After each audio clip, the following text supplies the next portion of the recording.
필사즉생의 믿음이라는 제목으로 하나님의 말씀 전하도록 하겠습니다. 하나님의 사전에 없는 단어가 있습니다. 바로 우연이라는 말입니다. 보통 사람들은 자신이 예측하지 못한 그런 좋은 일을 만났을 때 오늘 참 운이 좋다라고 얘기를 합니다. 반대의 상황일 땐 오늘 너무 운이 안 좋아라고 얘기를 합니다. 그러나 그 운마저도 하나님의 주관하심 가운데 있다는 거예요. 하나님이 허락하셔야 된다라는 거죠. 즉 우리들의 모든 상황이요, 우연이라는 없는 것이죠. 그리고 하나님께서는 모든 환경을 통하여 섭리하고 계신다라는 거예요. 사실은요, 우리 개인의 삶만 주관하시는 것이 아니라 우리나라, 우리 민족의 삶도 주관하시고요, 더 나아가 이 모든 세계 또한 우주 만물까지 통치하고 계시는 분이 바로 우리 하나님이시다라는 거예요. 특히 우리 이런 믿음과 신앙은요, 평상시에 아무 일 없고 평안할 때에는 잘 드러나지 않는 것 같아요. 그래서 믿음이 있는 사람과 믿음이 없는 사람이 그저 평안할 때는 거의 비슷해 보여요. 그런데 어떤 상황일 때 이것이 확 구분이 되냐면 그 사람의 삶에 약간 예측하지 못한 어려움과 고난을 만났을 때 그 사람이 어떻게 반응하는 것을 보면 이 사람이 믿음의 사람이구나 라는 것을 우리가 깨닫게 돼요. 그러니까 믿음이라는 것이요, 평상시에는 겉으로 막 확실히 드러나지 않다가 어떤 어려움과 고난을 만나면 이 믿음의 메커니즘이 막 움직이는 거예요. 역사하는 거예요. 그래서 세상과 타협하지 않고 세상을 이길 수 있는 그 믿음으로 역사하는 힘이 그때 나오더라는 것이죠. 그래서 시편 저자의 고백처럼 고난당한 것이 내게 유익이라 하신 말씀처럼 결국 그 고난을 통하여 우리가 세상만을 바라보고 있던 우리들의 시선을 하나님께로 돌리게 하는데, 나의 교만과 나의 욕심과 나의 모든 이기심을 버리고 온전히 하나님의 그 긍휼하심과 자비하심과 인자하심으로 다시 채우기를 원하는 하나님의 선한 뜻이 그 땅 가운데, 그 마음 가운데 있다라는 거예요. 오늘 본문이 나오는 에스더서는요, 정확하게 그것을 말씀해 주고 있어요. 아무리 세상에 악한 사람들, 악한 세력들이 득세하는 것처럼 보이고 하나님의 백성들을 괴롭히고 심지어 멸절시키려 한다 할지라도 하나님은 소수의 믿음의 사람들을 통하여 하나님의 역사를 이루신다라는 거예요. 악인의 계략은 끝내 그 계략에 넘어지게 돼 있고 하나님의 사람은 하나님께서 마침내 구원해 내신다라는 거예요. 따라서 오늘 이 에스더서는 우리들에게 참 많은 것을 가르쳐 주시는 귀한 말씀인 것이죠. 특히 에스더는 어떤 여인입니까? 평범한 평민 여성이잖아요. 그런데 그 여인의 죽으면 죽으리라는 그 믿음과 확신으로 하나님께 나아갔을 때 약한 자를 들어서 강하게 사용하시는 하나님의 놀라운 섭리가 이 에스더에 숨겨져 있다는 것이죠. 간절히 바라기는 오늘 말씀을 통하여 이 에스더뿐만 아니라 우리 모두를 향한 하나님의 그 섭리하심이 있다는 것을 깨달아 더욱더 하나님의 은혜 가운데 더 깊게 나아가시는 우리 귀한 성도님들 모두 되시기를 주님의 이름으로 간절히 축원합니다. 먼저 오늘 본문의 좀 배경을 좀 살펴보면 우리가 이 오늘 말씀을 이해하는 데 훨씬 더 도움이 될 것 같아요. 이 이야기의 배경은 어느 시대냐면 남유다가 바벨론이라는 큰 제국에 멸망하잖아요. 멸망한 이후 약 100년이 흐른 때였어요. 그래서 그때 세계 최고의 그 주름 잡고 있는 제국은 어디였냐면 파사라고 하는 페르시아였습니다. 그래서 지금 이스라엘은 그 나라가 완전히 없어진 거예요. 망한 나라인 거예요. 그런데 그 민족이 각종 나라로 지금 처처에 퍼져서 디아스포라로 지금 퍼져서 살고 있는 거예요. 그래서 이 페르시아에 살고 있는 유대인들이 약 70만 명 정도 되었던 것이죠. 그런데 그곳에서 이렇게 숨죽이며 살고 있는데 그 페르시아에 어떤 일이 생기냐면 하만이라고 하는 사람이, 악한 사람이 2인자가 되는 거예요. 그런데 그 문 앞에서 모든 사람이 다 자신을 막 이렇게 높이고 꿇어서 엎드려서 절하고 그러는데 한 사람은 자기에게 전혀 꿇지도 않고 엎드리지도 않는다는 거죠. 모르드게라는 사람이었어요. 그러니까 모르드게를 굉장히 괘씸하게 보면서 이것이 반복이 되다 보니까 내가 저 사람을 죽여야 되겠구나, 그런 악한 생각을 하게 돼요. 그런데 심지어 모르드게 한 사람만 죽일 것이 아니라 저 모르드게가 속해 있는 유대인 전체를 죽여야 되겠다, 그런 악한 생각을 하게 됩니다. 그런데 참 궁금한 것이요, 오늘날의 관점에서 생각하면 한 사람, 어떤 권력자가 어떤 사람을 죽이려는 것도 참 말도 안 되는 일이지만 한 민족 전체를 죽인다고요? 70만 명이나 되는 사람들을. 그런데 그 말도 안 되는 계략을 왕이 허락한다고요? 이게 참 이상한 일이잖아요.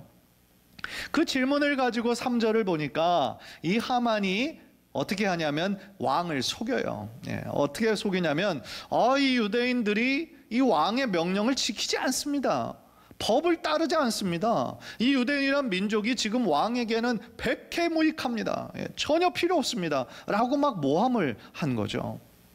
그래서 조서를 내려서 저들을, 유대 민족들을 좀 진멸해야 되겠습니다 라고 했을 때 아하수에로 왕이 설득을 당해요.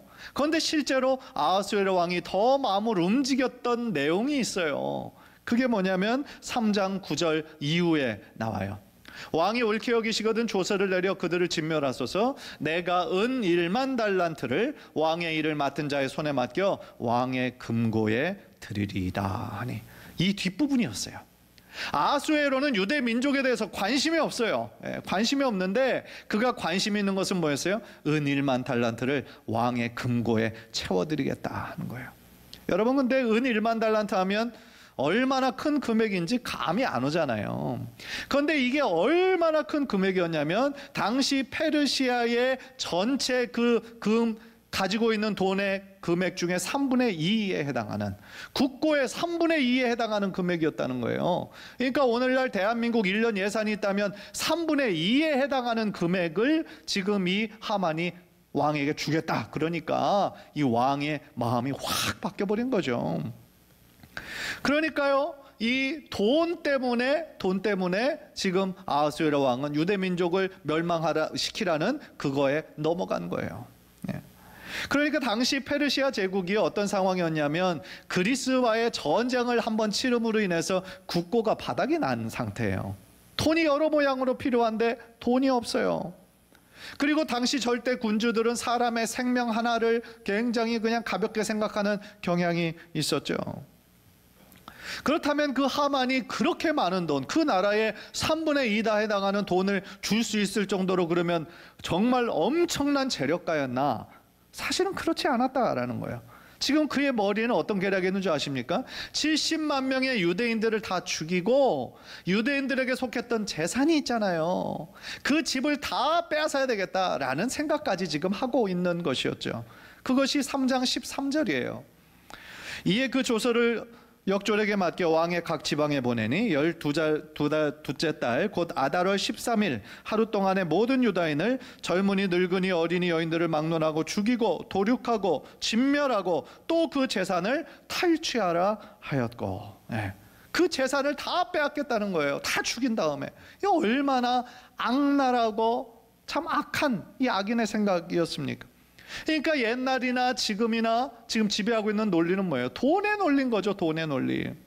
그래서 돈이 더 중요하고 사람의 목숨은 경시하는 그런 태도가 옛날도 있었고 지금도 여전히 있다라는 거예요. 생명보다 더 소중한 것이 어디 있어요? 그죠? 생명을 존중하는 사상이 있어야 되는데 지금도 돈만 주면 안 되는 것이 없는 그런 시대에 살아가고 있지 않습니까? 참 안타까운 현상이죠. 그래서 돈은 곧 힘이고 돈은 곧 권력인 시대, 우리가 참 살아가고 있는 거죠. 그러니까 많은 사람들이 이 돈과 뇌물에 그렇게 쉽게 뻥뻥 넘어가고 있는 거죠. 이처럼 아하수에로 왕이 이 하만의 그 뇌물에 넘어간 거죠. 그러면서 이제 유대인들의 운명은 어떻게 된 겁니까? 풍전등화와 같은 위기에 닥친 거예요. 이제 그 조서만 내리면 70만 명, 아주 어린애서부터 나이 든 사람들까지 다 죽게 생긴 거죠. 그래서 모르드게는 그 조서가 금방 내릴 것을 알고 굵은 베옷을 입고 머리에 재를 씌우고 성중에 나가서 밖에 나가서 통곡을 합니다. 이제 유대인들이 다 죽게 된 거죠. 그런데 모르드게에게 불현듯 어떤 희망의 생각이 딱 떠오르게 됩니다. 그것이 누구였냐면 바로 에스더 왕비였어요. 자신의 친척이 지금 궁전에, 그것도 왕비로서 있는 것이 딱 생각이 난 거죠.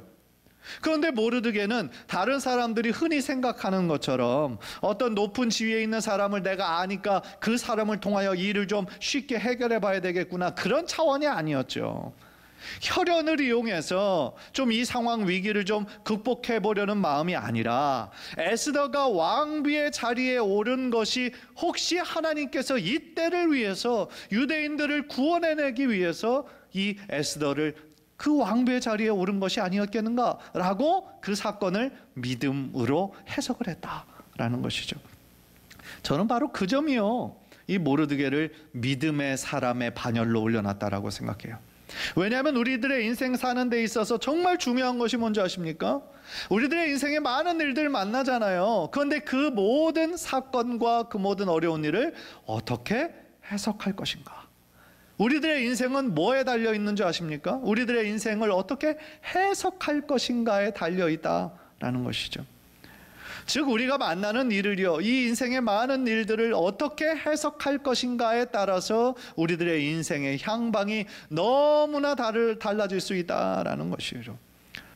그래서 오늘 본문을 보면요, 모르드게는 바로 그렇게 실천을 했거든요. 그래서 에스더를 섬기고 있던 그 내시 하닥을 통해서 지금 이 유대 민족이 당한 위기 상황을 그에게 편지를 씁니다. 그래서 이 모든 일의 배후에 지금 하만이라는 악한 사람의 계략이 있다. 그러니까 우리들 유대인이 지금 왕에게 나아갈 수 있는 방법이 전혀 없으니까 네가 왕비니까 제발 왕에게 우리 유대 민족이 처한 이 억울한 상황을 좀 알려라. 편지를 보냅니다. 그 편지 오기가 얼마를 기다렸겠어요? 얼마 며칠 지나니까 편지가 에스더에게서 왔습니다. 그런데 긍정적인 대답이 아니에요. 에스더의 대답은 뭐냐면, 그냥 쉽게 얘기하면 나도 돕고 싶고 나도 같은 유대인이라 너무 안타깝지만 지금 내가 할 수 있는 것은 없습니다. 왜냐하면 그 당시에 법이 뭐냐면, 왕이 부르지도 않았는데 왕 앞에 서게 되면 죽는 거예요. 뭐 지금 생각으로 볼 땐 참 이상한 법인데 그 당시에는 그런 법이었다는 거죠. 그래서 왕비인 자신도 지금 왕이 부르지 않아서 못 나간 지가 30일이 넘었다. 그러니까 자신이 지금 나가는 거는, 왕이 부르지도 않았는데 나가는 거는 그냥 내가 죽음을 각오하고 나가야 되는 거다. 그러니까 돕고 싶지만 내가 도울 수가 없다. 그렇게 얘기를 합니다. 그래서 그 편지를 받고 이 모르드게가 다시 어떤 것을 적어서 에스더에게 보내죠. 그 내용이 14절이었던 거예요. 14절 우리 아까 읽었죠. 이때에 내가 만일 잠잠하여 말이 없으면 유다인은 다른 데로 말미암아 노임과 구원을 얻으려니와 너와 내 아버지 집은 멸망하리라. 네가 왕후의 자리를 얻은 것이 이때를 위함이 아닌지 누가 알겠느냐 하니. 사실은 이것이 에스더서의 주제죠. 주제를 이루고 있죠. 저도 이 구절을 다시 묵상하면서 참 마음에 감동이 되었어요. 특히 어떤 부분이 감동이 되었냐면, 이 모르드게가 이 절체절명의 민족이 지금 당해야 하는 그 위기의 사건 가운데 그거를 어떻게 믿음으로 해석했느냐, 그 부분이 참 감동이 되더라고요. 그런데요, 이 에스더에게 말하는 이 말의 어떤 톤을 여러분들 한번 생각해 보세요. 보통 사람 같으면요, 지금 자신의 힘으로는 할 수 없는 거를 지금 다른 사람들에게 부탁해야 되는 입장이면 어떻게 해요? 최대한 자신은 낮추고 공손하게 이렇게 얘기를 하죠. 그렇잖아요. 내가 지금 아주 막 힘든 질병에 걸렸어요. 지금 암에 막 말기예요. 그러면 의사가 하라는 대로 우리는 잘 따를 수밖에 없어요. 내가 할 수 있는 선택권이 없어요. 그러니까 나의 지금 삶과 죽음이 어떻게 보면 의사 선생님의 손에 달렸다고 생각을 하는 거잖아요. 그러니까 최대한 자신의 뜻은 낮추고 의사가 하라는 대로 하게 돼 있어요. 만약에 내가 어떤 법적인 문제에 도움을 얻으려면 변호사를 찾아야 되는데 변호사에게 요청할 때도 변호사에게 정말 나의 힘으로는 안 되니까 좀 잘 부탁합니다. 좀 일이 잘 해결되도록 좀 도와주세요. 최대한 우리가 그렇게 우리 자신을 낮추면서 나아가는 것이 마땅하잖아요. 그러니까 만약 모르드게도 그런 비슷한 마음이었다면 아마도 이렇게 얘기했겠죠. 지금 네가 있는 상황이 그렇구나. 힘들다는 거 내가 네 이야기 들으니까 내가 알겠다. 그런데 있잖아, 우리가 믿을 수 있는 사람은 지금 너밖에 없어. 네가 아니면은 안 돼. 다시 한번 네 마음을 좀 돌려서 좀 어떻게 나아갈 수 있는 방법을 생각해봐. 아마 그렇게 얘기를 했겠죠. 그런데요, 이 모르드게는 에스더에게 전혀 다른 톤으로 지금 강하게 이야기합니다. 이때에 네가 만일 잠잠하면 유대인은 다른 데로 말미암아 노임과 구원을 얻을 것이다. 그 무슨 얘기예요? 네가 돕지 않아도 하나님은 다른 방법을 통해서도 우리 민족을 하나님은 구원해 내실 거다. 나는 그걸 믿는다. 그런데 네가 그 하나님의 계획에, 하나님의 일에 동참하지 않으면 너와 네 가족은 멸망할 것이고, 다시 한번 생각해봐라. 네가 왕비의 자리를 얻게 된 것이 혹시 이때가 위함이 아닌 줄 누가 알겠느냐. 강하게 도전하는 거죠. 신앙으로 믿음의 눈으로 바라볼 것을 도전했던 거예요. 저는 모르드게의 이 말에서 하나님께서 이 모든 역사의 주인이시다 라는 그의 고백을 발견하는 거죠. 하나님께서 그분의 언약의 백성을 책임지시는데 끝까지 책임지신다라는 것이죠. 그래서 즉 네가 만일 잠잠한다 해도 하나님께서는 다른 방법으로 역사하실 것이다, 그렇게 얘기하는 거예요. 그런데 중요한 것은 하나님의 역사를 이루시는 데 있어서 하나님은 꼭 사람을 들어 사용하시는데, 어떤 사람이에요? 하나님의 뜻에 순종하는 사람을 들어 사용하시잖아요. 그게 하나님이 역사하시는 방법이잖아요. 그러니까 네가 지금 이 자리에 있는 것이 결국은 하나님의 섭리 가운데 있는 거고, 하나님께서 너를 미리 보내신 거다 라고 지금 이야기하고 있는 것이죠. 네가 왕비의 자리가 된 게 네가 정말 운이 좋아서 출세한 것이 아니라 바로 하나님께서 이 일을 위해 미리 예비하신 것이다, 그렇게 지금 믿음으로 해석하고 있다라는 것이죠. 사랑하는 성도 여러분, 저는 이 모르드게가 가진 이 믿음의 관점이 바로 우리들 모두에게 필요한 신앙이라고 저는 생각을 해요. 우리가 어떤 일을 만나든지 하나님의 섭리 가운데, 또한 하나님의 선하심이라고 하는 믿음의 렌즈를 통하여서 우리 앞에 놓여져 있는 사건과 문제를 바라보기 시작하면 그 문제 해결의 실마리가 보인다라는 거예요.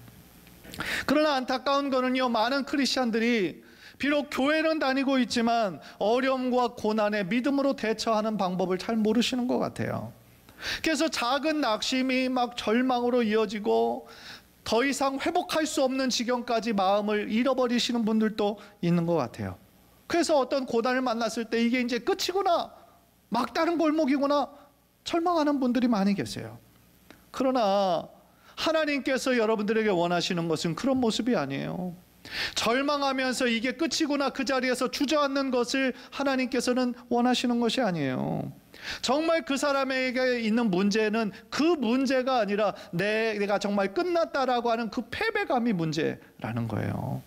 똑같은 상황에 있다 할지라도 하나님의 선하심이라고 하는 그 믿음으로 다시 한번 그 사건을 해석하기 시작할 때에, 그전에는 전혀 보지 못했던 하나님의 새로운 길이 여러분들의 인생에 열리게 될 줄 믿습니다. 또한 오늘 본문 속에는요, 그 모르드게의 믿음에서뿐만 아니라 또 한 사람의 위대한 신앙의 이야기가 나와요. 바로 에스더의 죽으면 죽으리이다, 필사즉생의 믿음이었다라는 거예요. 필사즉생은 뭐예요? 이수신 장군이 썼다는 그 구절에 나오는 구절이죠. 죽기를 각오하면 오히려 산다. 죽기를 각오하면 오히려 살게 된다라는 거예요.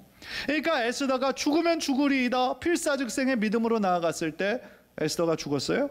유대인이 죽었어요? 아니잖아요. 하나님께서 그녀의 믿음을 보시고 살려주셨잖아요. 아까도 말씀드린 것처럼 이 페르시아의 법은 왕이 부르지도 않았는데 왕 앞에 서게 되면 죽임을 당하는 거예요.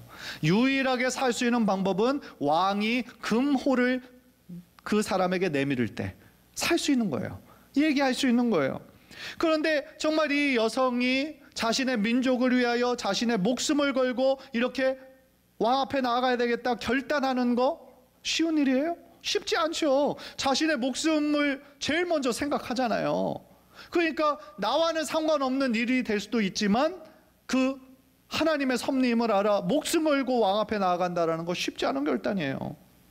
그런데 그 결단이 다가 아니었어요. 자신의 결단만으로 될 것이 아니라 이것은 하나님이 도와주셔야 되는 일이다 라고 생각했던 거예요. 그래서 하나님 앞에 금식하면서 기도하려는 마음을 품어요. 그런데 자기 혼자만 금식하며 기도하는 것만으로는 이게 될 일이 아니거든요. 그러니까 모든 유대민족 70만 명 전체가 3일 동안 금식하며 하나님께 우리 다 같이 기도하자. 그리고 그 3일 동안의 기도 기간이 마친 다음에 내가 왕 앞에 나가겠다. 그렇게 얘기를 합니다. 그게 이제 16절이죠. 이게 모르드게 보낸 편지예요. 당신은 가서 수산에 있는 유다인을 다 모으고 나를 위하여 금식하되 밤낮 3일을 먹지도 말고 마시지도 마소서. 나도 나의 시녀와 더불어 이렇게 금식한 후에 규례를 어기고 왕에게 나아가리니 죽으면 죽으리이다 하니. 저는 여기에서요, 정말 이 에스더가 기도하는 사람이었구나, 기도의 사람이었구나 라는 것을 깨달아요. 에스더가 정말 그냥 겉모습만 성도예요. 자기가 그냥 믿음의 집안에서 태어났다 뿐이지 사실은 하나님께 별로 기도하지도 않고 기도의 능력을 한 번도 체험해보지 못한 사람이었다라고 한다면, 아무리 삼촌이 강요한다라고 해도 할 수 있겠어요? 목숨 걸고 3일 동안 금식하는 건 오히려 모르드게가 시킨 것도 아니에요. 자신의 마음에 하나님이 주시는 감동이 있어서 내가 3일 동안 금식해야 되겠다. 그런데 이것은 나만 해서 될 일이 아니고 모든 유대인들이 함께 해야 될 일이다 라고 생각하잖아요. 정말 이 에스더는 기도의 능력을 아는 사람이었고, 자신이 왕비가 된 것이 정말 이때를 위함이구나, 하나님의 놀라운 구원을 보여주시기 위해서이구나 라는 것을 깨달았기 때문에, 자신의 힘으로 될 수 없는 일임을 알았기 때문에 하나님께 금식하면서 기도하면서 하나님의 도우심을 구했다라는 거죠. 혹시 여러분들의 마음에 기도는 해야 되는 줄 알면서도 기도하지 않는 사람들이 많이 있죠. 정말 어려운 일 닥쳤을 때 기도하는 그 시간에 오히려 더 열심히 노력해야지, 기도는 그 의지가 약한 사람들이나 하는 거지 라고 생각한다면 그 사람은 진짜 크리스찬이 아닌 거예요. 무늬만 성도인 거지 진짜 성도는 아니라는 것이죠. 우리가 이 세상 살면서 우리가 아무리 노력해도 되지 않는 일이 얼마나 많이 있습니까? 결국 이 세상의 모든 것들은 하나님이 주관하시기 때문에 우리가 기도함을 통해서 하나님이 우리의 음성을 들으시고 그 문을 열어주셔야 그 일이 진행이 될 수 있는 거지, 우리가 기도하지 않고 그냥 나의 능력과 나의 지혜와 나의 경험만 의지해서 그거 부딪힐 때 안 된다면 여러분들 어떻게 하시겠냐는 거예요. 따라서요, 우리가 어떤 일을 시작하고 중간에 어떤 일을 또한 마치게 되는 그 모든 시작과 마무리에 있어서 하나님께 기도로 시작하고 기도로 마치고 그 모든 것을 하나님께 겸손한 마음으로 하나님의 도우심을 구하는 우리 귀한 성도님들 모두 되시기를 주님의 이름으로 간절히 축원합니다. 하나님은요, 하나님을 간절히 찾는 자에게 하나님의 도우심을 구하며 하나님의 지혜를 구하며 하나님 앞에 간절함으로 나아가는 자를 절대로 실망시키지 않으세요. 우리들의 모든 기도는 하나님께서 반드시 기억하시고 하나님의 때에 응답하시게 될 줄 믿습니다. 따라서 그러한 확신이 우리들에게 필요하다라는 것이죠. 사랑하는 성도 여러분, 우리 성도님들은 하나님의 선하심을 믿으세요? 하나님은 선하신 분, 좋으신 분이라는 사실을 믿으십니까? 하나님께서 그분의 섭리로 지금도 여러분들의 삶을 지키시고 이끌고 계시다라는 사실을 믿으십니까? 간절히 바라기는 저와 여러분 모두가 이 오늘 본문에 나온 이 모르드게가 모든 사건을 하나님의 섭리와 하나님의 선하심이라고 하는 믿음의 눈으로 해석한 것처럼, 또한 에스더가 필사즉생의 믿음으로 하나님 앞에 간절히 나아갔던 것처럼 우리들의 신앙도 더욱더 하나님께 간절한 마음으로 나아가기에 노력하는 우리 귀한 성도님들 모두 되시기를 주님의 이름으로 간절히 축원합니다.